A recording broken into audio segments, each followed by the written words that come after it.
As I drove up to the house, I saw the despondent mother sitting on the dry curb, screaming, crying. A police officer and a couple of neighbors tried to calm her. Nothing seemed to work. Her pale face looked ghostly.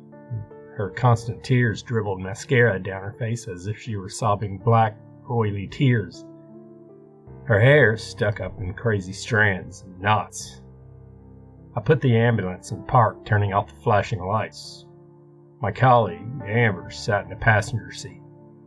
"I'm not sure what we're supposed to do here," Amber said, smoothing a lock of straight black hair back over her ear. Her many flashy earrings showed pentagrams, pyramids, and a tall serpent cross. Her body was covered in dozens of tattoos showing Alex Grey paintings and occult symbols. The serpent, eating its own tail, was engraved in her arm. Each of the scales on the serpent's body seemed to be a different color, some dark rainbow. A solid gold hand of Fatima sat on her chest, the gleaming eye and two-thumbed hand lidless and blue.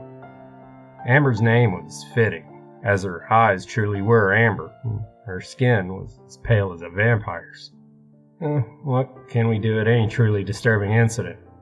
We're just faceless messengers of a bureaucratic system. "Isn't this just a body recovery at any point?" Yeah, probably. Well, we can at least declare the time of death, I said, pushing the door open. We might need to give a sedative to the mother. She seems like she's on the verge of snapping. The dry autumn breeze felt cool and clean as it blew over my skin, smelling of fallen leaves, pumpkins, and the faintest breath of winter. I grabbed my bag from the center of the ambulance. The choking sobs and whispered, incomprehensible words of the grieving mother drifted through the breeze like a whisper. "Why don't you go inside? I'll take care of the woman," Amber asked, raising a thin, perfectly plucked eyebrow. "How come I always get the wet job?" I protested jokingly, but I headed toward the front door anyway. Amber gave a low, sardonic chuckle as she stayed close by my side. "If you want to deal with an insane, grieving mother instead," she began, but I cut her off, sighing. "No, I'll go inside, check out the boys' room." The cool breeze suddenly felt too hot on my skin. I felt like I was floating. Something like an invisible skeletal fist clenched my heart. I didn't know what had come over me, but the feeling passed as suddenly as it had begun. Amber gave me a slight nod and walked off. I stood on the front stoop for a couple of long seconds, breathing hard. I was covered in rivulets of sweat. The door stood open a fraction of an inch. Behind it, the house looked as dark as a black hole. The door flew open. I jumped, my eyes widening as I peered into the blackness. A man stood there in a worn long coat. He had very dark eyes and a face like a tired basset hound. I immediately recognized the ugly mug of Detective Larson, our local police department's homicide detective. I was never happy to see Detective Larson. Whenever his watery, drooping eyes swept over a house or a car, it meant something truly disturbing had happened there. Detective Larson was like an angel of death, as any time I saw him, I knew there would be blood, tortured bodies, slashed throats, or gaping bullet wounds hiding behind the bland facade of a normal-looking home. In most cases, I could do nothing more than put the white sheet over the victim's sightless eyes and pale, bloodless faces before calling the time of death. "Detective Larson?" I said, nodding at him in respect. "Anthony." Looking closer at him, I realized his normal, cold, dissociated stare was gone. He looked genuinely disturbed, far more than I'd ever seen him before. "What's wrong?"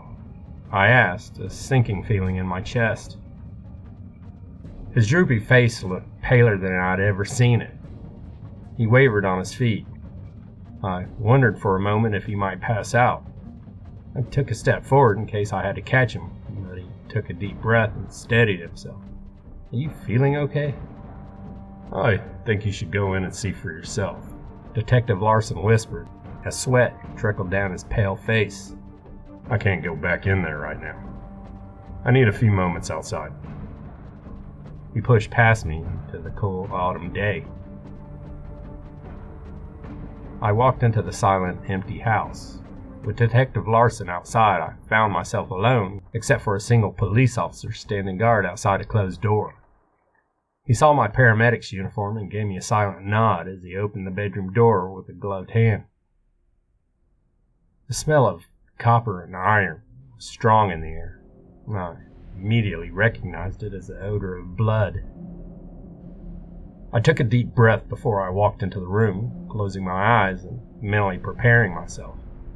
I had no idea what to expect, but I knew it wasn't going to be pretty. I saw a little boy's room, decorated with superhero posters all over his wall. Toys were scattered in the corners, as if he had just gotten up in the middle of playing with them. Batman blankets covered his bed, but that wasn't the only thing on it. In the middle of the bed there was a puddle of something, wet, red. It reminded me of roadkill that had been run over 100 times on the highway until it turned into a jelly of fetid, rotting gore. It almost looked like someone had exploded. Instead of spontaneous combustion, our town apparently had a problem with spontaneous exploding bodies. This image made me feel like I was standing on the edge of madness for a brief moment. I had an insane urge to laugh, but I quickly choked it down. The boy's clothes were haphazardly mixed into the puddle of smashed organs and bone splinters that soaked into the comforter. The mess of gore slowly dripped over the edges of the bed, and the rhythmic tapping of the bloody drops hitting the wooden floor, marking the time like a water clock. Oh, God, I whispered to myself. Suddenly, the bedroom door slammed shut behind me. I jumped, spinning to face it. On the other side, I heard the police officer knocking, jiggling the doorknob. "Don't lock the door. This is a crime scene. What the hell do you think you're doing?" "I didn't close it." There was a long pause. I heard something give a low, tortured squeak behind me like a rusty door being opened. The police officer slammed his fist against the door a couple more times before he ran off, yelling. I heard a note of rising panic in his voice. I slowly turned my head, feeling odd and surreal. I didn't know what was happening. I caught a glimpse of a trap door in the ceiling, partially opened. A bloody hand with pale, loose-fitting skin held the edge of it. Something wet slithered up there. A face peered through the opening. It had human skin covering its trembling skeletal body. On its head, it wore the boy's face like a mask. The bloody, sagging flesh reminded me of Leatherface. I stepped back in horror, my back slamming against the door. I heard yelling from the other side. Detective Larson's deep, distinctive voice boomed throughout the house. The thing in the ceiling laughed like a gunshot. It released the trap door, letting it swing open. With barely a sound, it jumped down into the bedroom, staring at me. It stood only 5 feet tall, its back slightly hunched, its skeletal arms hanging out in front of it. The naked, pale flesh was stuck to it in segments. The skin covering its face ended at the neck, where a ragged, bloody line stretched across it. The torso skin covering looked tanner, larger, even looser. It appeared this eldritch creature had peeled different parts of the flesh off of different victims.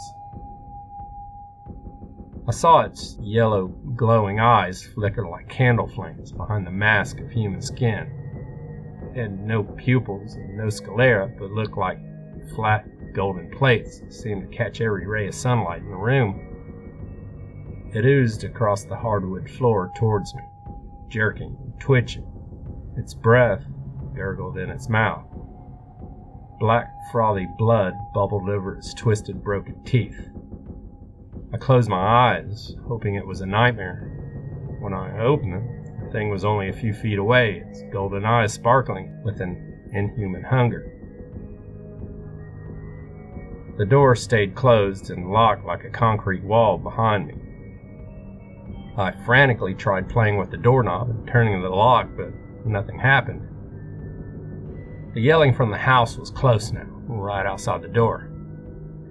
Long strands of frothy saliva dripped from the creature's chattering mouth as it silently tiptoed closer to me. I heard a key in the lock and the jiggling of the doorknob. With my back pressed hard against the door, I instantly fell out of the boys' room when it flew open, landing on my back in the middle of 3 police officers and Detective Larson.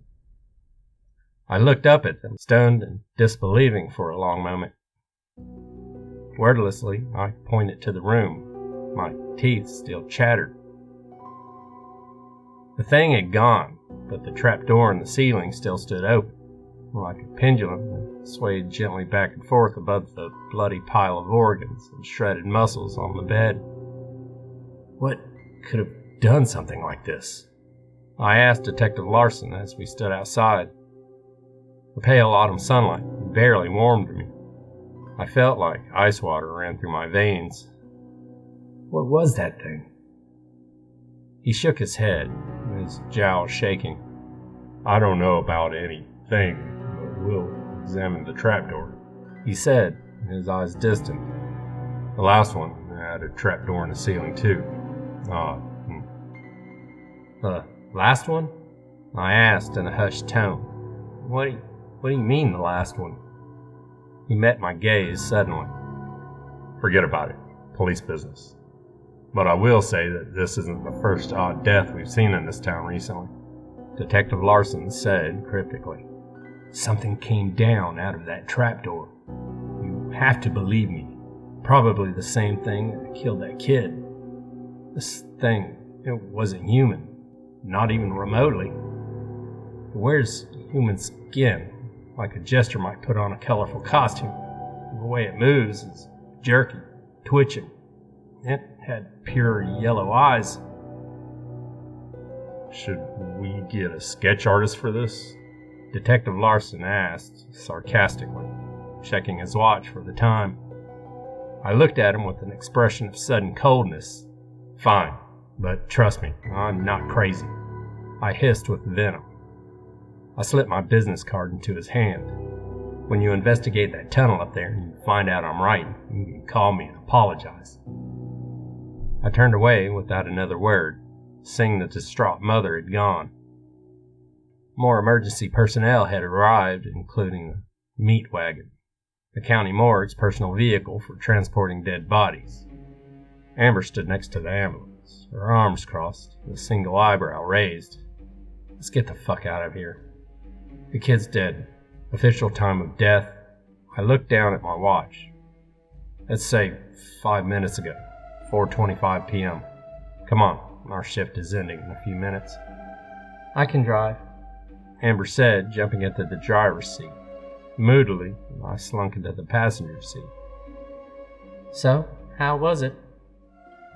The kid got turned into a jelly paste, I said, feeling sick at the memory.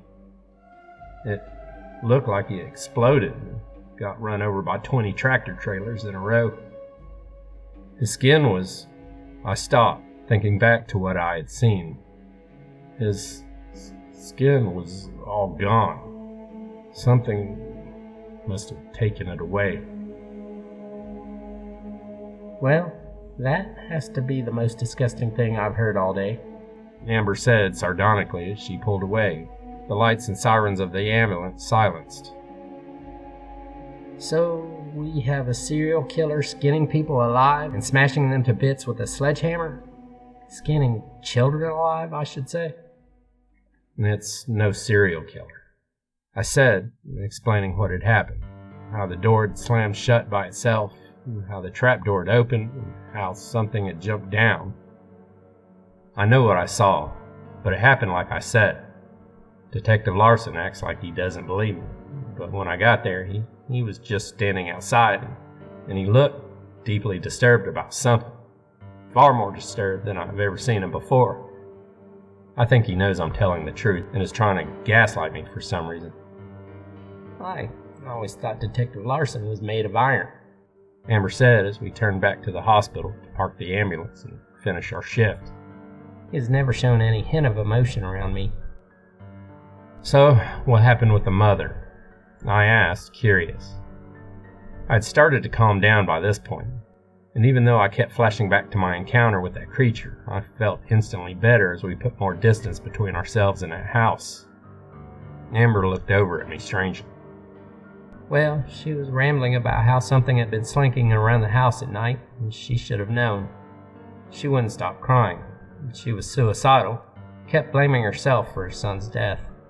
I ended up giving her a shot of benzos to calm her down, and an EMT took her to the hospital. She'll probably end up in the psych ward for a couple of days. I don't know. She's in a real bad way. The mother was there when the boy was killed? I asked, horrified. If it was a serial killer, how could someone have done that? Skinning a person alive and beating their body at a pace has to be loud.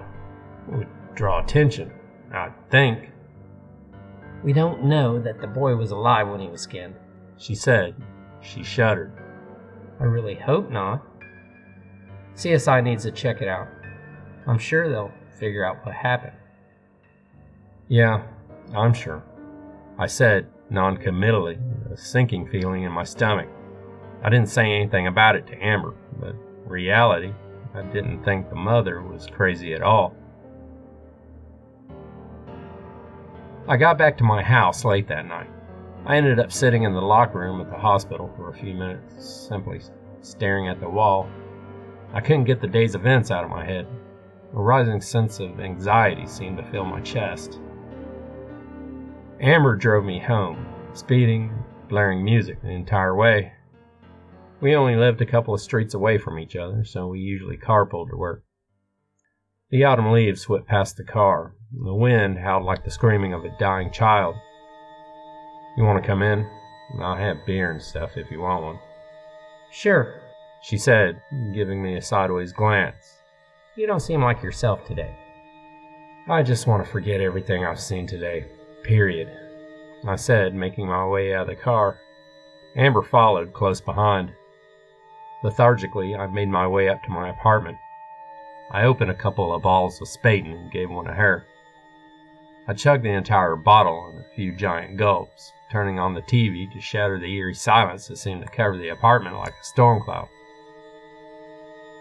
As I went to my room to change, my heart leapt into my throat. A trapdoor I had never seen before stood in my ceiling, the rusted brown metal gate swinging open as if it had just been disturbed. For a long moment, I could only stand there, stunned and disbelieving. I hoped I was hallucinating, that I had gone crazy. I turned to run out of there. I opened my mouth to scream at Amber to run, to get out of there immediately, but a skeletal hand with fingers like sharpened stakes shot out from under the bed. It wrapped around my ankle. Where it touched me, I felt a shock of freezing agony, as if liquid nitrogen had been sprayed all over my skin. Amber! Run! Get out of the... But that was all I had gotten to say before I slid away under the bed. The bright, normal world all around me grew smaller and smaller as I disappeared under the blanket hanging over the side. I looked back, seeing that naked, hunchback abomination grinning at me. Jerkily, it slithered forward, its bony hands and feet clicking softly against the floor. It crawled right on top of me. Something like freezing wind seemed to emanate from its entire body. A smell, like ozone and rotting meat, hissed from its lips. I heard the bedroom door slam against the wall. Help! For God! The creature clamped its hand down on my mouth. I felt small pieces of rotted flesh and flakes of ancient blood fall like dandruff all over my face. Hissing, it lowered its gnarled, gnashing teeth to my ear. Anthony? Amber said, sounding scared and uncertain. I heard her footsteps heading over to the bed. I continued to fight against the abomination, trying to push it off me, continuously twisting my head away, but I knew it was just playing with me. If it wanted, it could tear my entire throat out in a matter of seconds. As Amber went to lift the blanket hanging over the side of the bed, the creature snapped its head forward and bit my nose. Blood exploded all over my face. The cartilage broke with a sound like cracking eggs. I hadn't realized what had happened for a long second, until pain like lava ripped its way through my body. I shrieked, fighting hard. Amber threw the comforters off the bed. My vision had turned white with agonizing, brutal pain. Warm crimson streams gushed from my destroyed nose. I felt a hand grab me by the shirt collar. Suddenly, I was sliding out from under that dark pit of horrors, an abomination still writhing, struggling on top of me. The loose human skin it wore made it hard to get a hold on it, and as the bloody covering kept sliding under my hands. "Get off him, psycho!" Amber shouted as she pulled a pocket knife out. She flicked it open and brought it down hard in the back of the creature's neck. All 3 inches of the silvery, gleaming blade disappeared into the thing's body, and it screamed, a sound like an ancient steam whistle about to explode. It writhed off me, its arms and legs slithering and writhing like snakes. The thing tried to drag itself back toward the trapdoor, but Amber had other plans. She put her heavy boot on top of its back, pushing it to the ground. After meeting my eyes for a brief second, she knelt down and ran the sharp blade across the abomination's throat. Black blood, the consistency of maple syrup, flowed like a waterfall from the thing's slashed throat as its gurgling and hissing died down to nothing. "God, it hurts," I said, grabbing my mutilated nose. "Did that thing bite it off? Do I still have a nose? Amber? Tell me the truth." She gave a crooked half smile at this. "Yes, you still have a nose, Anthony," she said, rolling her eyes. "Except for the piece at the end. He got that. I think you'll have some scars, sad to say." "That's okay," I said, trying to stem the bleeding. I was never very pretty anyways. I'm just glad to be alive. Amber went over to the master bathroom and grabbed a roll of toilet paper. She gave it to me. I started tearing off chunks, trying to stop the bleeding from my destroyed nose. It still burned like it was on fire. I can't believe I'm not dead. I thought I was a goner for sure. I owe you my life. She winked at me. "I'm sure you'll be able to pay me back soon," she said, as clumps and bangs came from the trap door above us. I looked up at the black square in the ceiling with its rusted hinges and ancient metal door, the pain making my eyes water. Amber glanced up as well, as another one of those pale, naked things silently slipped out, landing on top of her. She screamed as it knocked her to the ground, clawing and biting. Weak from the blood loss and pain, I tried pushing myself to my feet, but I was too slow. In horror, I watched its sharp, bony fingers come up and stab into the side of Amber's neck. They disappeared inside her. Her eyes widened, her mouth opening in a silent scream as bright arterial blood spurted from the wounds. Spatters of it covered my face and chest. Still hissing with laughter and grinning behind its mask of human skin, the abomination continued digging its stake-like fingers through her neck, wiggling them to widen the wounds. Feeling sick and weak, I couldn't watch anymore. Wet, sloshing sounds followed me into the hallway as I crawled away. Another one of those abominations jumped down, sprinting after me. I knew I was doomed. Yet, as its pale, naked body got close to me and it gave a gurgling hiss of victory, something strange happened. It slithered over me on all fours, but when it came into contact with the spatters of Amber's blood, it screamed and pulled away. Its steam whistle cry followed me through the front door. As I looked back, I saw more of those things crawling out of the trapdoor, using their sharp, scalpel-like fingers to take off Amber's skin. Her horrified eyes continued watching me, and as the light in them faded, fresh puddles of blood and discarded meat soaked the floor. I ran to my car, hyperventilating. I called Detective Larson, told him to go to my apartment, and that it was happening again. He had many questions, but I turned off my phone and drove out of there without a backwards glance. I abandoned everything I owned in that town, renting a motel in the next state over. I heard the local news talk about the spike in recent murders and disappearances in Frost Hollow. I ended up going to talk to a college professor who supposedly knew about demons and fae and other supernatural creatures, still wearing a bandage on my face. She was a strange, bird-like woman, advanced in years, with glasses that magnified her eyes to owlish proportions. She invited me over to her house, a stuffy place with odd books on the occult and powerful talismans from voodoo and shamanism plastered over the walls.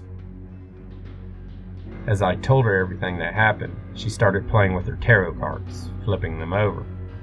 Her wrinkled, serious eyes took in the images without a word. "This is your reading," she said, nodding to the cards. I told her I didn't want to know. She sighed. "The blood of a friend who gave their lives, either intentionally or unintentionally, to protect someone else is a powerful thing," she said, flipping over the next tarot card. The Jester. I saw how he wore his colorful clothes, adorning himself in blood red and yellow cloth. I could only think of that thing, slinking around into tunnels behind those trapdoors.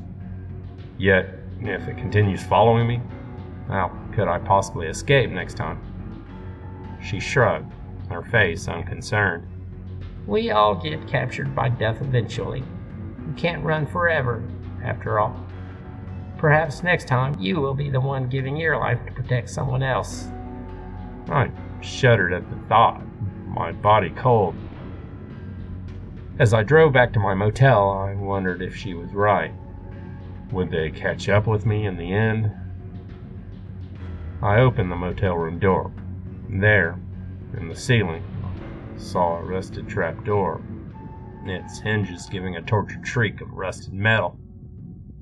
A small face, wearing dead, mummified skin like a mask, peeked over the edge, grinning.